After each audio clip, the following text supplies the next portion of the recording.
Dito sa Papa Dudut Stories, ikaw ay hindi nag-iisa.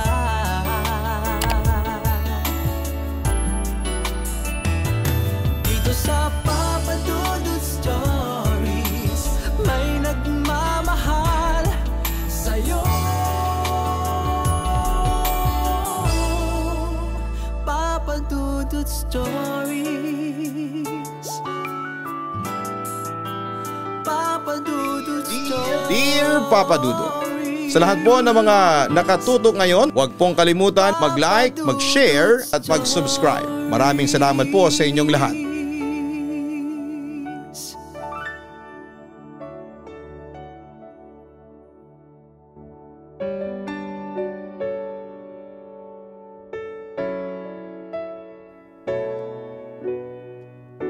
Dear Papa Dudut, isang magandang araw po sa inyong lahat, lalo na sa iyo Papa Dudut. At sa mga bumubuo ng iyong programa sa Radyo Man o sa YouTube o sa Spotify.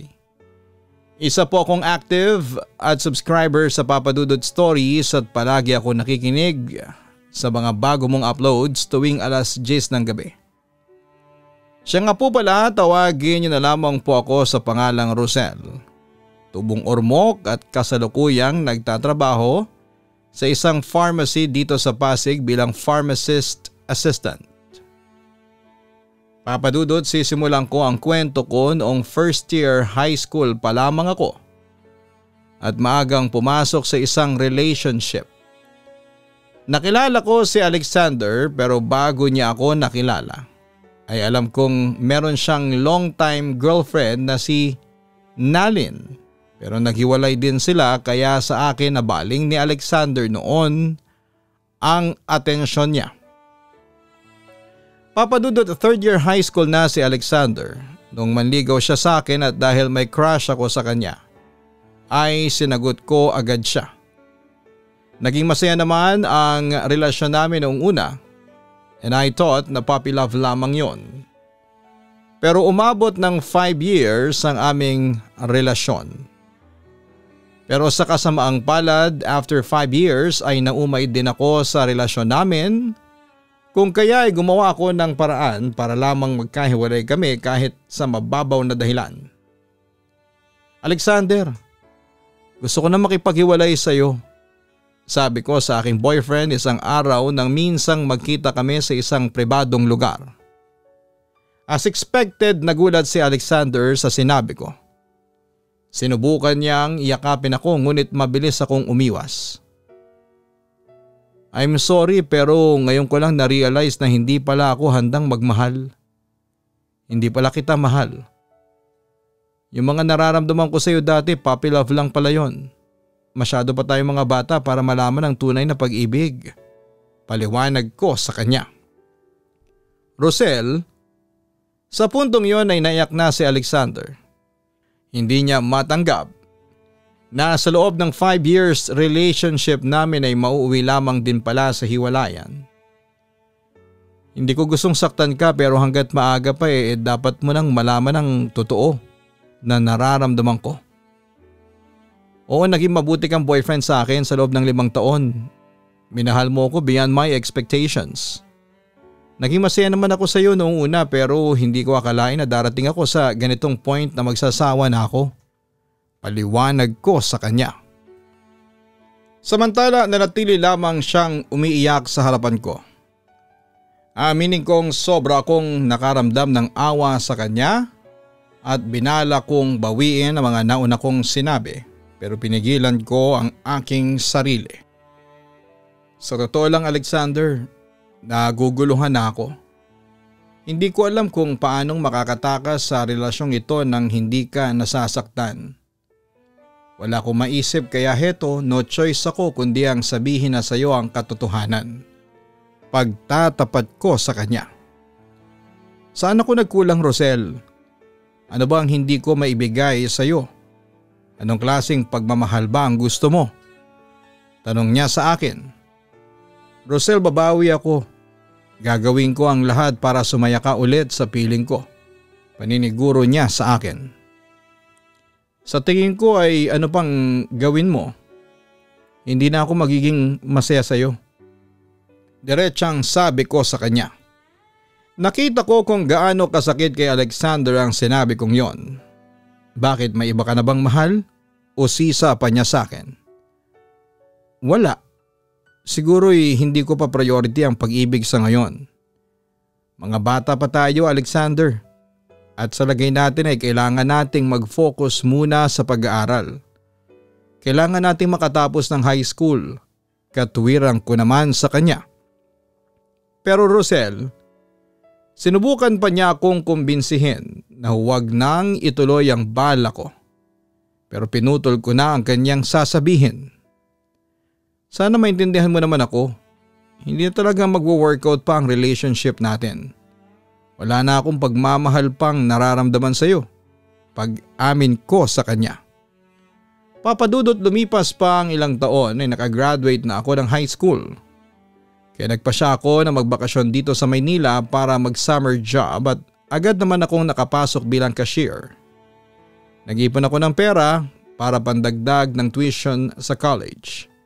Pagkatapos ay sinuwerte pa ako dahil pumasa at natanggap ako sa isang scholarship grant. Sa kabilang banda ay napuno ng pagsubok ang love life ko pagdating ng college. Hindi ko inaasahang magkakaroon ng crush sa akin si Mark, ang isa sa kilalang heartthrob sa campus. Hindi naman sa pagyayabang ay may kagandahan din naman ako kung kaya't madaming umaaligid na mga lalaki. Pero hindi ko inaasahan na pati ang instructor ko noon sa programming ay may pagnanasa din pala sa akin.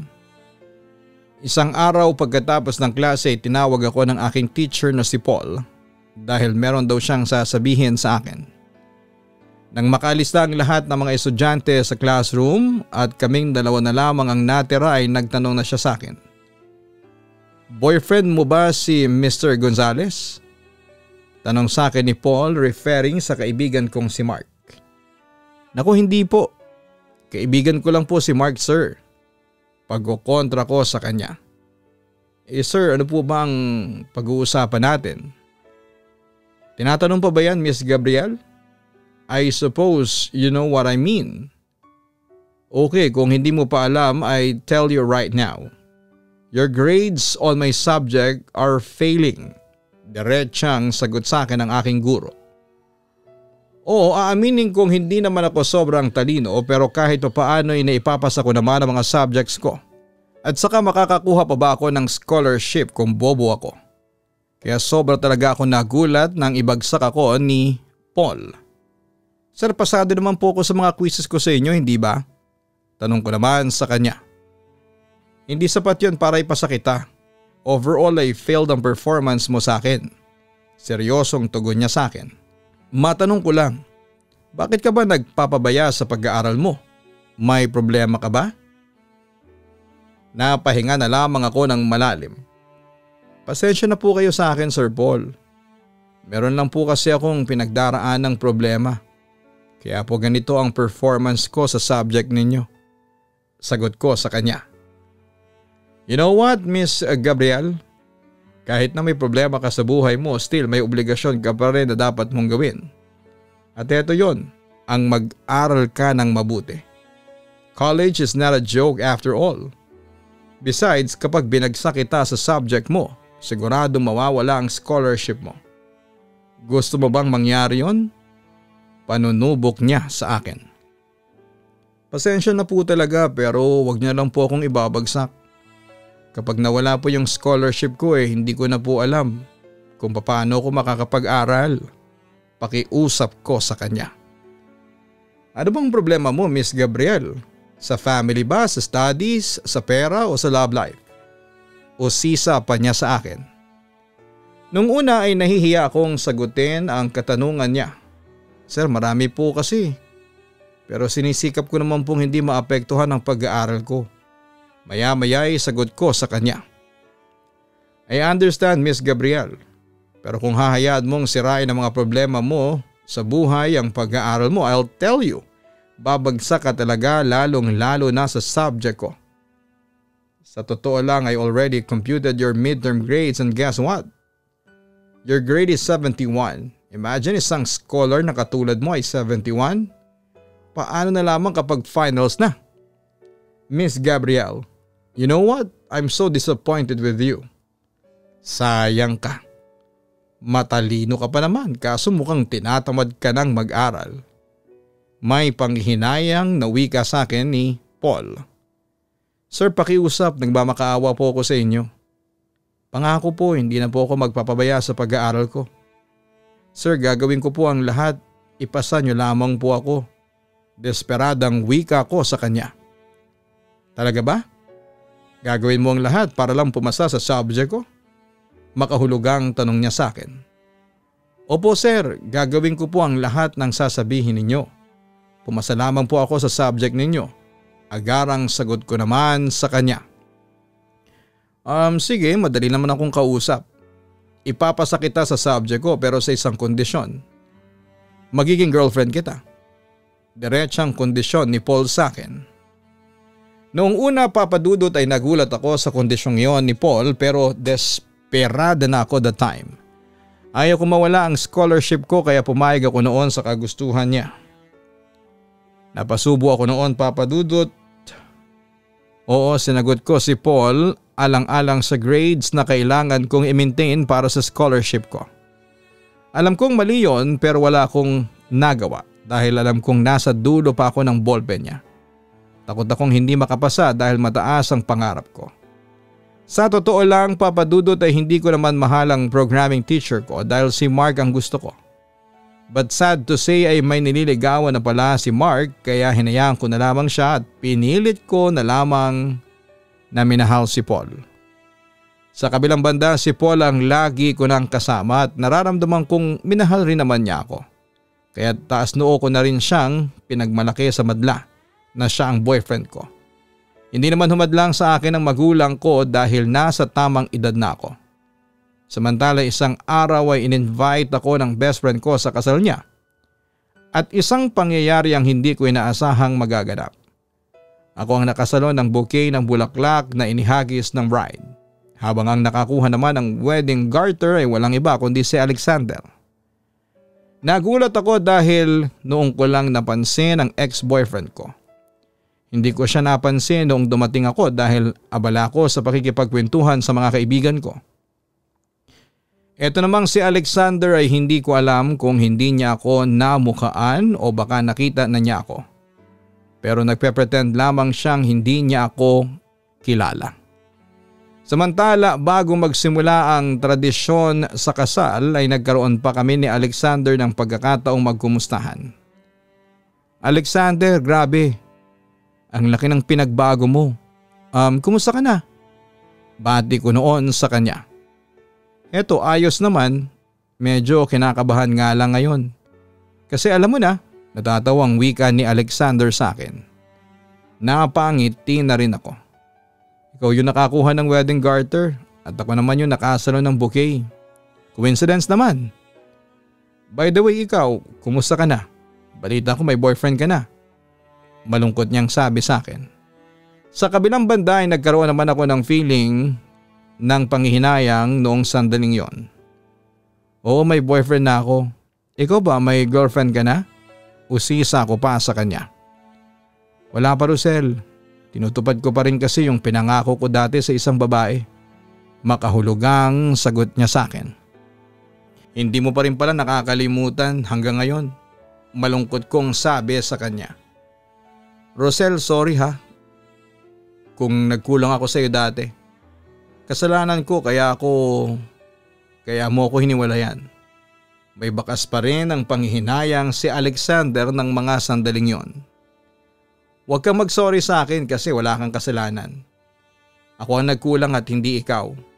At saka Alexander, huwag na nating balikan yan, pwede ba? Tapos na kasi yun eh. Wika ko sa kanya habang nakakaramdam ng discomfort. Mahal na mahal mo ba talaga ang boyfriend mo? Diretsang tanong niya sa akin. Oo, napipilitan kong sagot sa kanya. Bakit? Usisa ko. Huminga muna ng malalim si Alexander bago nagsalita. Mahal pa rin kasi kita hanggang ngayon. Sa maniwala ka o hindi, Kahit ilang taon na ang lumipas sa atin ikaw pa rin ang laman nitong puso ko. Ewan ko ba kung bakit hindi kita matanggal. Kahit na alam kong imposible pero patuloy pa rin akong umaasa na babalik ka sa akin, Rosel. Kung bibigyan mo lang sana ako ng second chance. Nagulat ako sa sinabing yon ni Alexander. Hindi ko talaga akalain na hindi pa rin niya ako nakakalimutan kahit na mahabang panahon na ang lumipas. I promise, ibibigay ko sa iyo ang ligayang hinahanap mo. Sa akin ka liligaya, Rosel. Maniwala ka sa akin. Kaya sana ibigyan mo pa ako ng isang pagkakataon. Pangungumbinsi pa niya sa akin. May sasabihin pa sana ako sa kanya kaso'y naputol na yon nang in-inform kaming magsisimula ng bouquet and garter tradition. Papadudot gulong-gulo noon ang isipan ko at hindi ko alam ang gagawin kaya humingi ako ng panahon kay Alexander para makapag-isip-isip ako. At syempre, kasabay noon ay ang panlalamig sa akin ni Paul. Yun pala ay may kinakalokohan na siyang iba na kapwa teacher niya. Wala naman akong laban doon dahil pareho silang professional at hindi ko rin naman siya masyadong mahal. Kaya binigyan ko na ng kalayaan si Paul nang walang pag-aalinlangan. Papadudot yun na ang nagbukas para sa amin ni Alexander. Nagsimula na siyang magparamdam sa akin. Nanumbalik ang komunikasyon namin at tumagal pa ang ilang linggo ay nanligaw na siya sa akin pero wala akong kaalam-alam noon. Pero papadudot aaminin ko na nararamdaman kong nagkaroon na ng puwang si Alexander sa puso ko at parang binubulong na sa akin nang isipan ko na dapat ko na siyang bigyan ng second chance. Papadudot pumasok sa eksena si Alexander nang mabalitaan niyang wala na kami ni Paul. Sinusuyo niya ako. Nagpakita ang gilas siya sa panliligaw sa akin. Kahit mga magulang ko ay nakiusap siya. Natanggapin ko siya ulit at ayun nga, tinanggap ko ulit siya. Simula noon ay very supportive si Alexander sa akin lalo na sa school financial. Ibang-iba siya kumpara dati. Sa kabilang banda ay lumipat din ako ng eskwelahan para din hindi na kami magkita pa ni Paul. At yun nga papadudot naramdaman ko na minahal naman ako ni Alexander. Pero minsan ay hindi ko maiwasang magdalawang isip sa mga nararamdaman ko para sa kanya. Oo, boyfriend ko siya pero parang hindi ang turing ko sa kanya. Sa kabilang banda isang pangyayari ang hindi ko inaasahang magaganap sa pagitan namin ni Alexander. Rosel, ilang beses ko bang sasabihin sa iyo na mahal kita? Oo, alam kong hindi mo pa ako kayang mahalin sa ngayon. Pero sana'y hayaan mo akong mahalin kita. Hindi naman ako hihingi ng kapalit sa iyo eh. Pakiusap sa akin ni Alexander isang araw nang dumalaw ako noon sa kanyang tinutuluyang bed space. Hanggang kailan mo ako mamahalin ha, Alexander? Seryosong tanong ko noon sa kanya. Hanggang sa mamatay ako. Seryosong sagot din niya sa akin.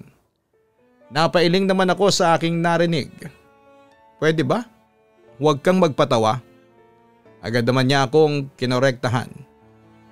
Hindi ako nagpapatawa, Rosel. At sana'y huwag mong pagtawanan yung nararamdaman ko para sa iyo. Aniya. Hindi mo dapat ginagawa ito sa akin. I don't deserve you. Hindi ako yung babaeng nararapat sa iyo. Marami dyan ang mas nakakahigit pa kesa sa akin. Bakit hindi sila ang mahalin mo sa halip na ako? Ngunit agad na niliwanag ni Alexander ang mga sinabi ko sa kanya. Para sa akin, ikaw ang babaeng nararapat sa akin. Para sa akin ay nakakahigit ka sa lahat ng mga babaeng nakita at nakilala ko. Alexander, please. Sa totoo lang ay naguguluhan na ako noon sa aking nararamdaman. Hindi ko maipaliwanag. Pero nandun yung takot sa puso ko na baka mag-fail kami sakali mang bigyan ko ng second chance ang aming pagmamahalan. Ano bang gusto mong gawin ko para bumalik ka lang sa akin? Rosel, handa kong gawin ang lahat para sa iyo. Bumalik ka lang sa akin. Pangungumbinsi pa sa akin ni Alexander. Nabalitaan kong hiwalay na kayo ni Paul. Kung malaya ka nang relasyon, bumalik ka na sa akin. Nagulat ako sa aking narinig. Kanino mo nalaman na hiwalay na kami ni Paul? Tanong ko. Hindi ba't ang sabi ko sa iyo noon, kapag mahal mo ang isang tao ay aalamin mo ang lahat ng nangyayari sa kanya? Sagot niya sa akin. Pagkakataon mo nang magmahal ulit.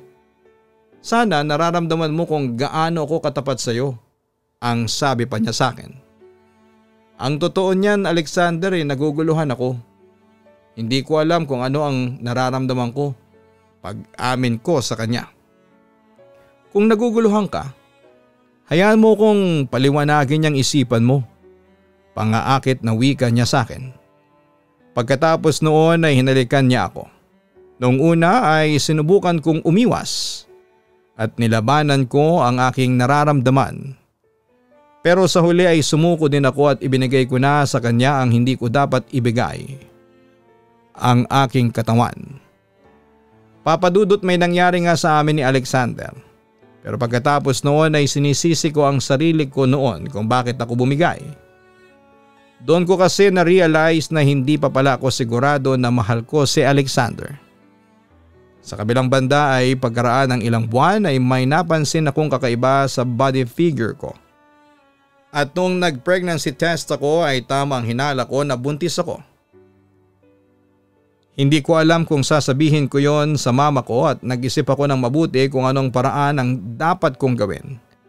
Kaya nagdesisyon ako na i-withdraw ko ang pera na naipon namin ni Alexander at lumuwas ako ng Maynila nang walang nakakaalam. Buti na lamang at nakapasok ako ng trabaho bilang sales lady dahil sa tulong ng kaibigan ko. Hindi ko sinabi kay Alexander na buntis ako kahit sa mga magulang ko. Nagpalit na rin ako ng number para hindi niya ako makontak. Pero walang sikretong hindi nalalaman.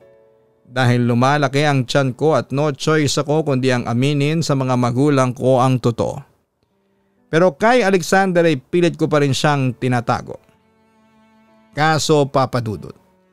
Isang araw ay nalaman din niya ang totoo at kinausap niya ako ng masinsinan. Rosel, mahal kita at handa akong saluhin ang responsibilidad ko sa iyo. Ang totoo niyan, napakasaya ko ngayon kasi magiging tatay na ako, ang sabi sa akin ni Alexander. Alam na ba ng mga magulang mo na ako ang ama ng dinadala mo? Tumango naman ako bilang sagot ko sa kanya. Oo, nasabi ko na sa kanila. Kung ganun mamamanhi ka na ako sa kanila. Pakakasalan na kita, Rosel. Ngunit agad kong pinutol ang kanyang sinasabi. Alexander, sorry. Pero walang kasalang magaganap. Dugtong ko sa kanya.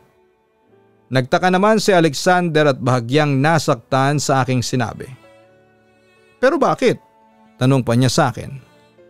Hindi pa ako handang magpakasal sa iyo. Oo, magkakanak na tayo pero hindi pa ako handang magpatali sa iyo o kahit na kaninong lalaki pag amin ko sa kanya.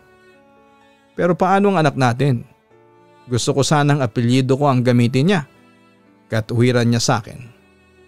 Huwag nating ipilit ang alam naman nating hindi pa pwede. Ayaw ko munang magpakasal, kailangan kong pag-isipan munang maigi bago tayo magdesisyon. Sana maunawaan mo ko. Yun naman ang sabi ko sa kanya. Nag-aalinlangan ka pa rin ba sa pagmamahal mo sa akin? Malungkot niyang wika sa akin. Tatapatin na kita, oo. Hindi pa ako sigurado kung mahal kita o hindi. Pagtatapat ko pa sa kanya. Naramdaman ko namang tila nasaktan ng husto si Alexander sa sinabi ko sa kanya. Sa kabila ng pagsasakripisyo at paglilingkod ko sa iyo, hindi mo pala ako makuhang mahalin ng buo? Gulong-gulong na talaga ako, Alexander. Hindi sapat yung panahong binigay mo sa akin, ang sabi ko na lamang sa kanya. Na agad namang naintindihan ni Alexander. Kung kailangan mo pa ng mahabang panahon para makapag-isip-isip, sige, pagbibigyan ulit kita. Handa naman ako maghintay sa iyo, Rosel. Pero sa ngayon ay hayaan mo kong gawin ang responsibilidad ko sa iyo. Ako ang bahala sa sustento ng anak natin, pati na sa iyo. Gagawin ko ang lahat para maging maayos ang panganganak mo. Yun ang pinangako niya sa akin. Papadudot, hindi ko tinanggap ang alok na kasal ni Alexander dahil sa totoo lang ay ayaw ko pang matali sa isang pirasong papel. Tinanggap naman yon ni Alexander ng bukal sa kalooban niya.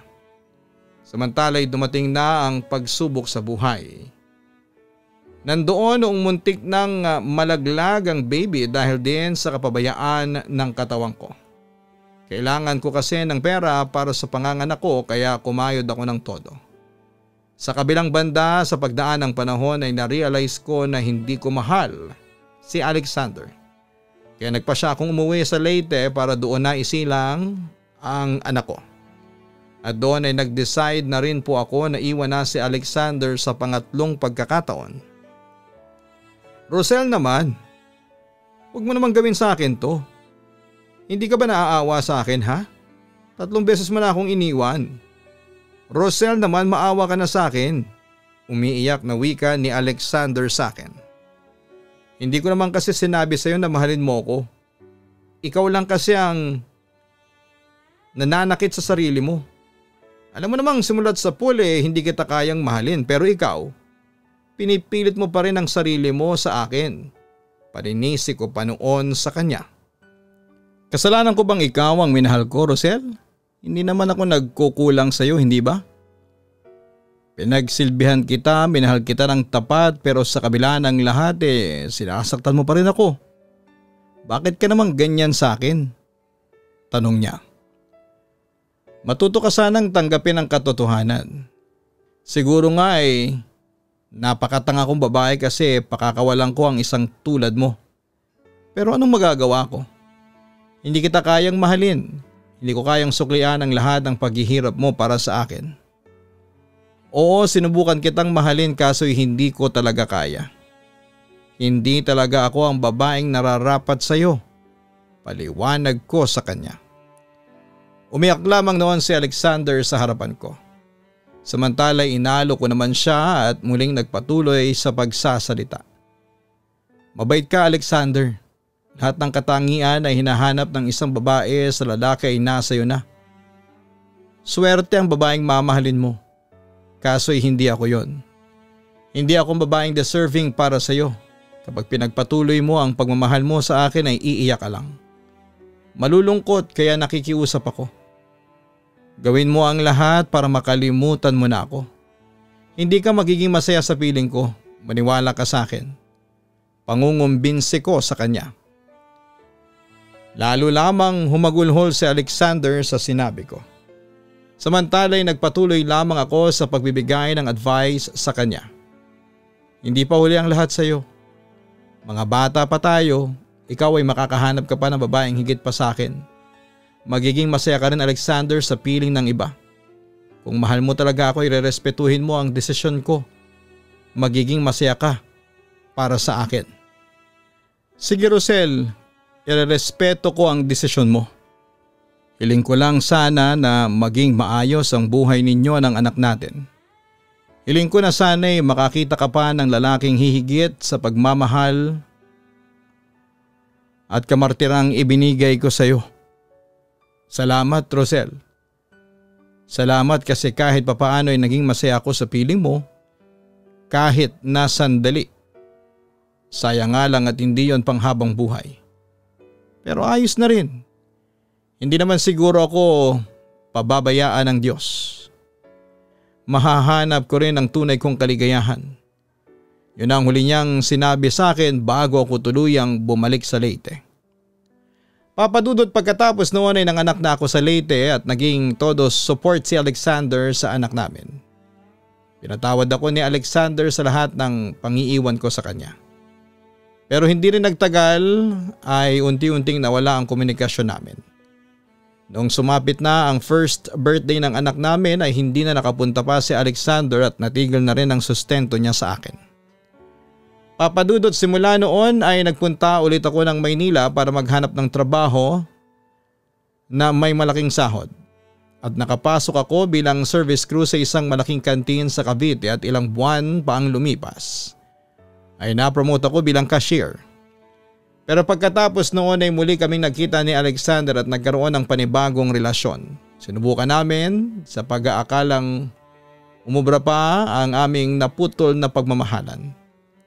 Kaso papadudot, nagkalabuan din kami kaagad. dahil ayon sa kanya ay natagpuan na niya ang babaeng nakalaan talaga para sa kanya. Nasaktan ako sa naging hiwalayan namin at sa nalaman ko na pinagpalit niya ako sa babaeng may anak na. At noong April 16, tuluyan nang natapos ang lahat sa amin ni Alexander. Pero noong breakup namin ni Alexander ay tinutokso naman ako ng amo ko sa isang katrabaho ko ng pangalan ay Ronald. And to make my story short ay naging kami agad ni Ronald June 10. Kay Ronald ko naramdaman ang pagpapahalaga sa isang relasyon. Tanggap niya ang nakaraan ko at ang buong pagkatao ko. Kay Ronald ko din naramdaman ang tunay na love and respect. Masayang masaya ako sa kanya, Papa Dudut, at siya na rin ang lalaking gusto kong makasama habang buhay. Hanggang dito na lamang po ang sulat ko, and God bless and more power to your station. Lubos na gumagalang, Rosel. Maraming salamat, Rosel, sa shinare mong kwento sa amin dito sa Papa Dudut YouTube channel. Napansin namin sa iyo na mabilis magbago ang lahat sa iyong feelings para sa isang lalaki. Siguro'y marahil sa hindi ka pa handa ng mga panahong yon. Mahal mo si Alexander pero marirealize mo after ng ilang buwan na hindi mo pala siya mahal. Medyo nakakalito ang iyong puso pero hindi ka namin masisisi. Nangyayari yon siguro dahil sa hindi naman talaga si Alexander ang lalaki nakatakda para sa iyo. Pero masaya na rin kami dahil dumating ka na rin sa point of maturity at masaya ka na sa pinili mong lalaking mamahalin. Sa pag-ibig minsan ay hindi mo maiiwasan ang sinasabing trial and error. Yung akala mo kasing mahal mo siya pero marirealize mo pagdating ng panahon na nagkamali ka pala ng desisyon. Nangyayari yan kung hindi pa fully matured ang iyong sarili, meaning ay hindi ka pa talaga handa emotionally para magmahal. Kaya sa mga ka-online na nakikinig ngayon, kung hindi ka pa siguradong handa ka ng magmahal ay matuto kang humindi. Huwag kang pumasok sa isang relasyon kung hindi ka naman talaga siguradong mahal mo siya. Huwag nating masyadong subukan ang trial and error kung natatakot ka sa maaaring maging dulot nito sa iyong puso. Ngunit sa trial and error ay natututo sa ating buhay at dahil dyan ay nakagagawa tayo ng tamang desisyon. Kaya nasa inyo yan, kung gusto mo munang mag-play safe, okay lang. Pero kung gusto mong sumugal sa pag-ibig ay bahala ka. Basta palagi ninyo lang tandaan na successful relationships are formed by two emotionally matured people. Suportahan ang Kaistorya Horror YouTube channel at ang Papa Dudut Family YouTube channel. Maraming salamat po.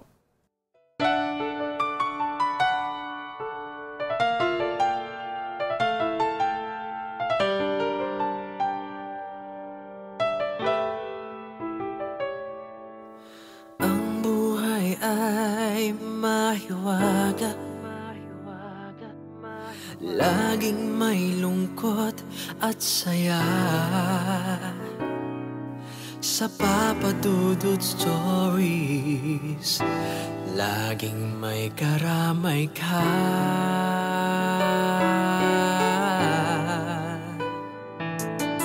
Mga problemang kay bigat, dito ay pakikinggan ka.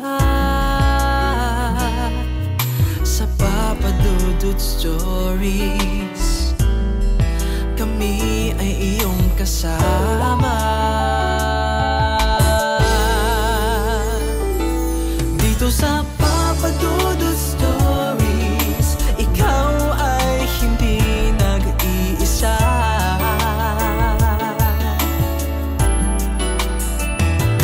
Dito sa Papa Dudut Stories, may nagmamahal sa'yo. Papa Dudut Stories, Papa Dudut Stories, Papa Dudut Stories.